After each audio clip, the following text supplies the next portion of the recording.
Alright, as far as anyone knows, this motor's pretty much toast.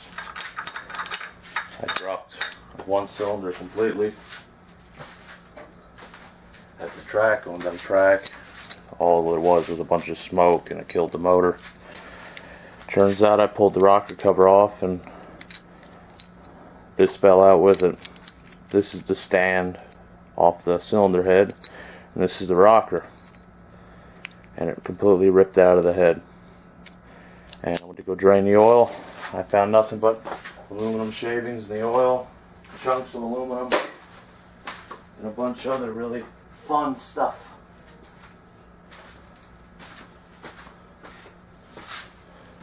This is one of the push rods out of it, and this one's nice and straight. I don't know where the other one is. I don't know if it came out or if it's in the motor, but I'm going to tear down this motor and find out.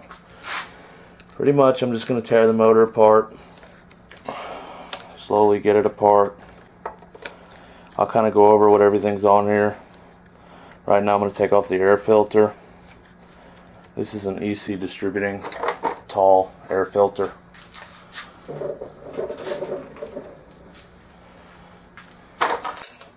Just drop the push rod in my intake. Oh yeah, here's the push rod.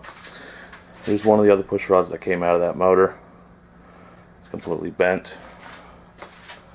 I'm going to go ahead and pull my fuel lines off. There's one. I'm going to go ahead and pull my intake off.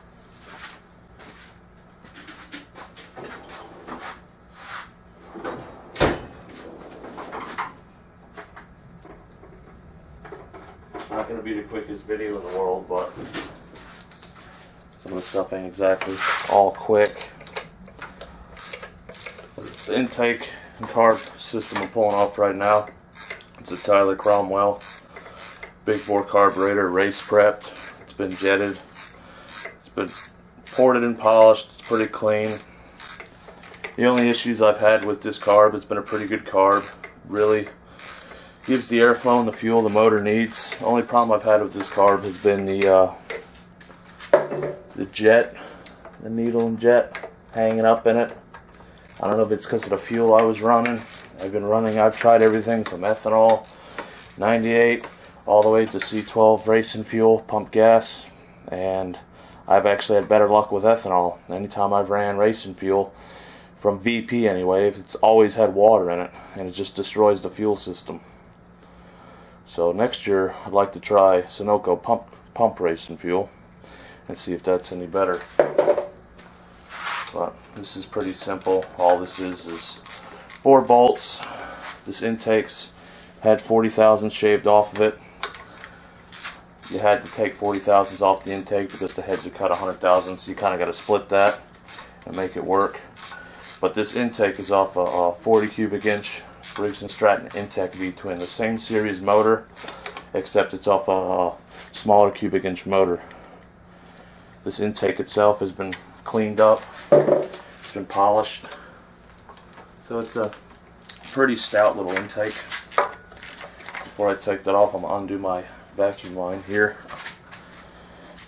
Just pull this out. I've just got zip ties on this. It's not that important. Unless it completely comes off while you're racing, then you kick yourself in the ass for being a dumbass. I've only had that happen once, but it wasn't to me, so that should be good. Throw this off here. And this intake, I've used gaskets on here, and I put RTV sealant on both sides, on the intake and then on the head between the gasket, because I've had issues where I've had leaks, and no matter if you spray carb cleaner around it or gas or anything, it won't pull it in, but it's leaking just enough to where you don't notice it. Here's my carburetor. The intake's been cleaned up. It's tapped for my vacuum line directly into the intake. That down here. Alright, now I can pull off my bottom throttle cable assembly. Basically all this is it's a stock Intech V-twin throttle plate assembly that's just had a bar welded on it onto the stock pivoting point, and the springs are just clamped in those places there, and then a cable's ran to the stock location. So it's a pretty simple and cost-effective system. And even though this is welded on, I'm sure you can bolt that bracket on if you didn't have a welder. So it's pretty versatile.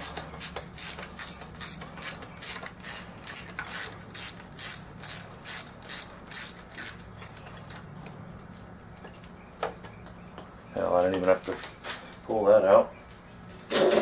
Basically, right now I'm throwing everything in a cart, so I come back to it later. So I don't have to go looking for it in a big box. I'm going to go ahead and pull this valve cover.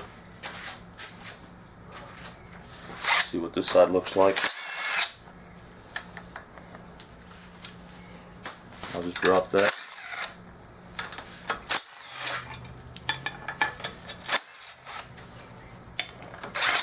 There should be a bunch of oil that comes out of there. Should be. Pop this rocker cover off. Alright, let's take a look at it. Okay.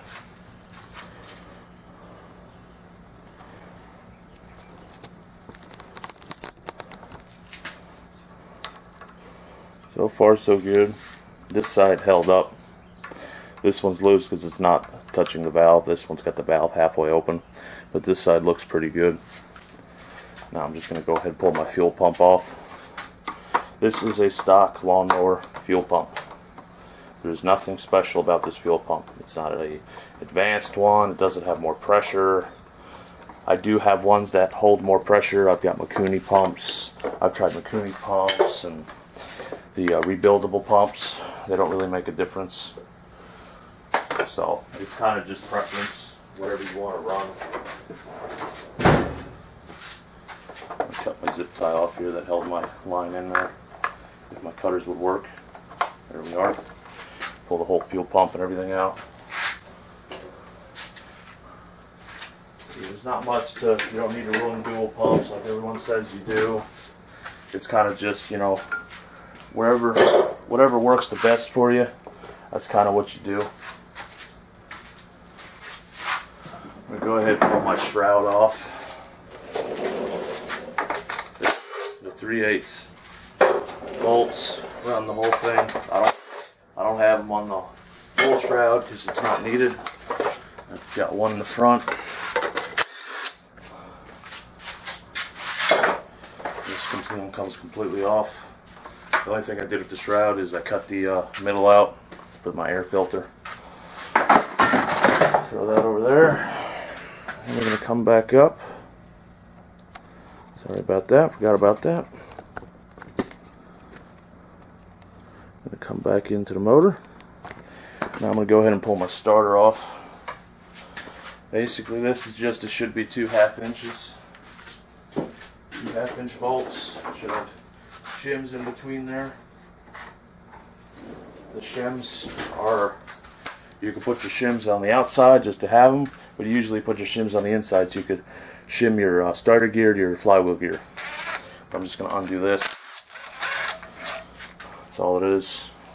Got little shims on it. They're just, I call them shims. All they really are, they're just a,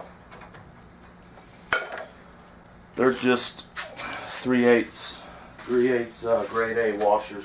That's all they are. There's nothing special about them. Alright. I'll come around. I'm going to pull my tins.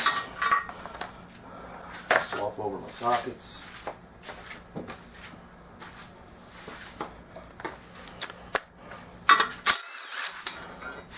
Pull my wires off. Pull this tin off.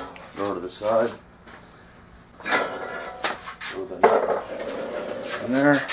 I'm going to do the same thing to the other side. Pull this tin. Not really a lot to these motors, just a lot of little nitty gritty shit.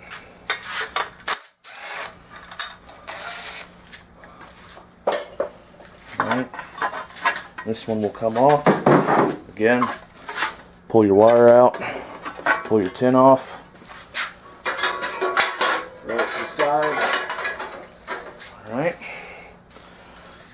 now we're going to start pulling the heads. Okay, I'm going to start with pulling the head that's damaged. It'll be this one right here. So I'm going to switch the sockets again. I'm going to get a 1/2 inch. I'm going to bring you down and bring you in. Alright, now I'm going to start pulling the head.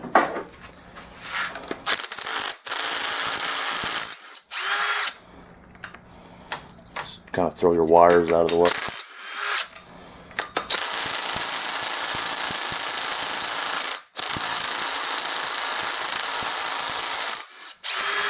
By the way, this gun is a DeWalt 20 volt.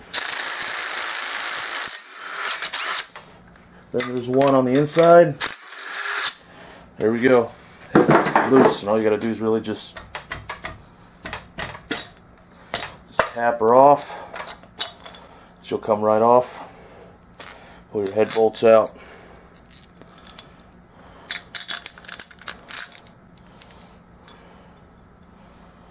Alright. Got one more down here. Okay. Look at the actual head. Okay. This is how it should look. I got my rocker, I got my dual valve springs. Okay.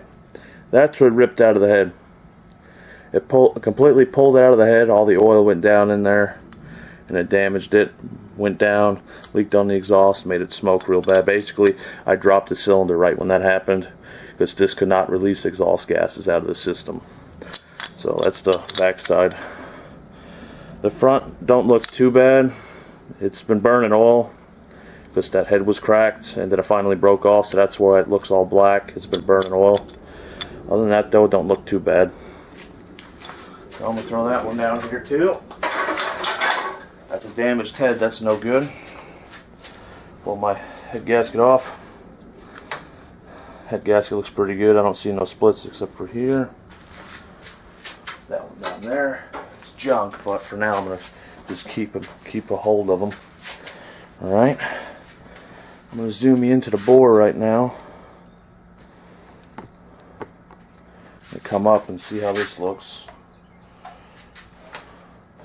You got some oil pouring out of there. It's a flat top piston. You get a flashlight.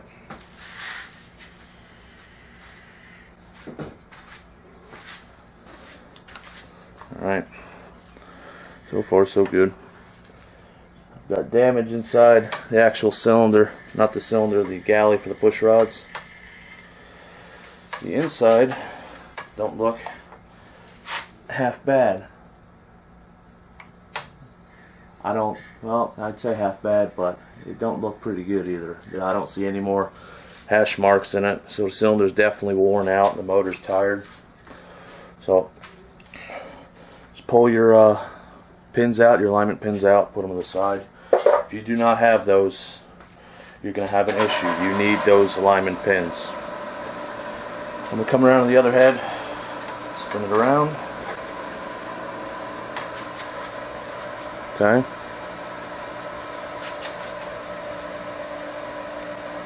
I'm going to pull this head off. Again, this is how this head should look. Both push rods are in here. So now I'm going to commence to pulling this head off.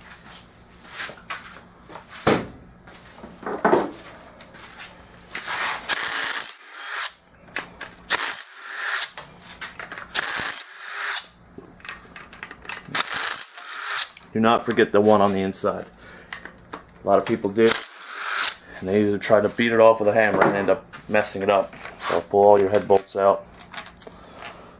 Don't worry about the one on the inside. If you want to make it easier on yourself, instead of using your hand, just take yourself a big rubber hammer and just tap it off like that.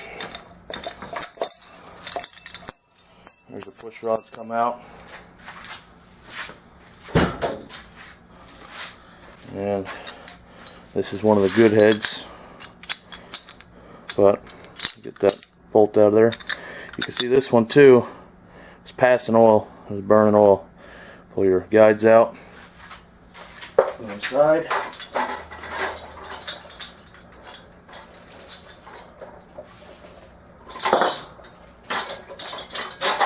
Everything to the side. Pull your other guide out.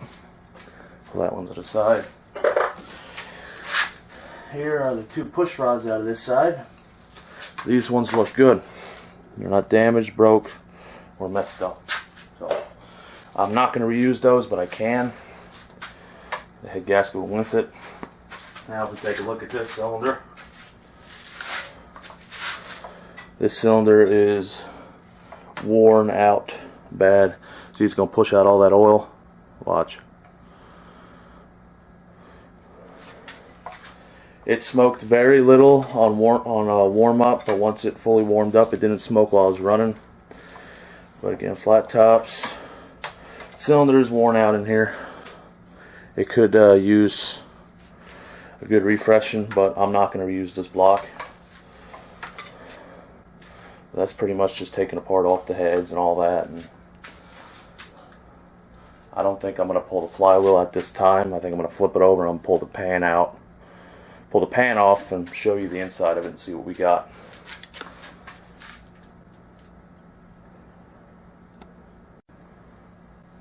Okay, now what I'm going to do is I'm going to pull my oil pump cover off. Pull the pin out of there. This ain't torqued much. Your main thing on this cover is you want to make sure you do not lose this O-ring. If this O-ring is cut, damaged, or misplaced, it will piss oil everywhere and you'll blow your motor up. That O-ring needs to be there. Throw that to the side. And as you see here, if I could get it to work, as you spin your motor over, it's got a little rotary pump in there that's ran off your camshaft, and it squishes the oil, pressurizes it, then releases it, pulls more in, squishes it, and that's how you get your oil pressure. Now, what you can do is you can pull this out. Just pop that out. There's your drive. Put that to the side. This is very critical. I've seen people do this. This little drive pin that goes to your camshaft. If you do not put this in, your motor will not build oil pressure and will blow up. This pin is very, very important. You take that, put it aside. Now you can take your outer drive, pull that out, and that's just a floater. That's what also helps build your pressure. Okay, now we have our bore. The bore looks pretty good. Now, it's just a matter of pulling the oil pan off and looking at the inside of it. Alright, now what I'm going to do, switch over. I'm now going to pull my oil pan off and make a huge mess.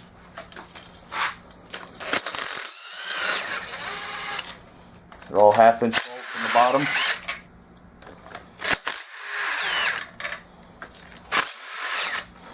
These are not torqued a lot. They need to be tight, but they don't need to be hammered down with an impact.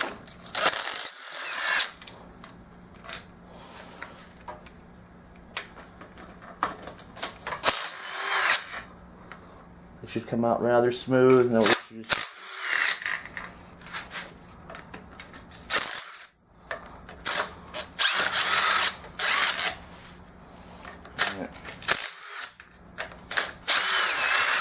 Take all your oil pan bolts, throw them aside. You want to try to keep everything you can. It saves you time and money. You don't have to buy new bolts. Those bolts really don't stretch. The only thing I'd recommend replacing would be your head bolts. Now what I'm going to do is I'm going to pop this pan. This pan had a gasket on it at one point, then it blew the seal out on it. So then I replaced it. You just want to tap it very lightly. If it don't come out real quick, don't pry it. You don't want to damage it. Kind of just give it a little wiggle at the top and the bottom on each side. Kind of work its way out. It should come off easy. Try wiggling it too. See if it'll come off. There we go. Now it's out. So now I'm going to commence to making a big mess. I'm going to put another rag down, because it's going to leak oil everywhere possible, every way and everywhere possible that it can, because motors like to do that. Alright, I'm going to pull my pan off completely. You try not to take the cam or anything with you. Just pull the pan off. Okay, here's the old pan. Okay, I've obviously got a problem here. I've got metal shavings in the pan. The screen is clogged. The actual journal is worn out on the pan itself. So I'm going to put the pan to the side. Okay. Now, we're looking at the inside of my motor. I've got my cam. Got my crank. I've got my rods. I'm going to turn this over. That is the motor. Cam is from Mike at Precision Cams. It's a cheetah grind. It's a regrinded cam. The cam is out of it's a ELS Intech V-twin. It's a 5/8 journal, both sides. See that pin when I was talking about how I said it ran off the crank? There's a little slot there that this goes into. That has to sit inside here. So when the motor spins, it spins your oil pump. If this ain't in there and it ain't connected to your cam, it will not build oil pressure. So we're going to back out. Bring it back down. Okay, now I'm going to pull the cam out. I'd like to see if I can reuse this. If not, I ain't gonna try reusing it. And all your lifters are going to fall out. And here is a regrind from Mike at Precision Cams. This cam has been ran for one complete season. I don't see any major damage to the cam itself. There's no major scratches, gouges, or scoring. There's no heat to it. The cam looks actually pretty good. So there is a cam from Mike at Precision. This cam, I would call this cam still good. Clean it up. I'd have to inspect it more, but this looks pretty good for being raced for a season. Okay, now just kind of pull out all your lifters, all the ones you can. Is there one more? There's got to be one more in there somewhere. Probably jammed up in the motor. So kind of just, there it is, kind of rotate it around to get it out of there. You're gonna get messy, so rags are very helpful. Now I'll zoom in.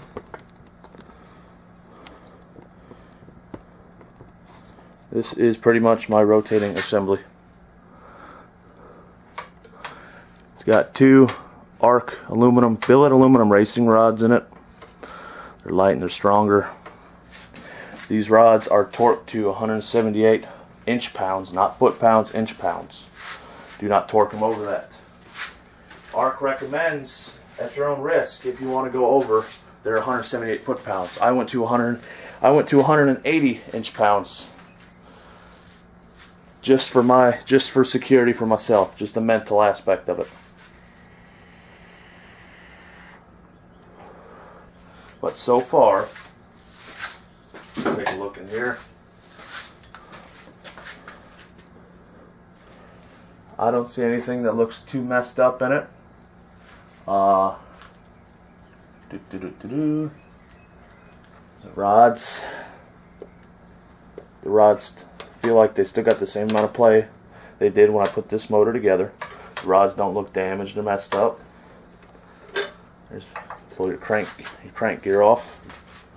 Throw that to the side. Yeah, the rods look pretty good from the outside. Now all I would do now is pull the caps off, pull the rods out, and check it that way.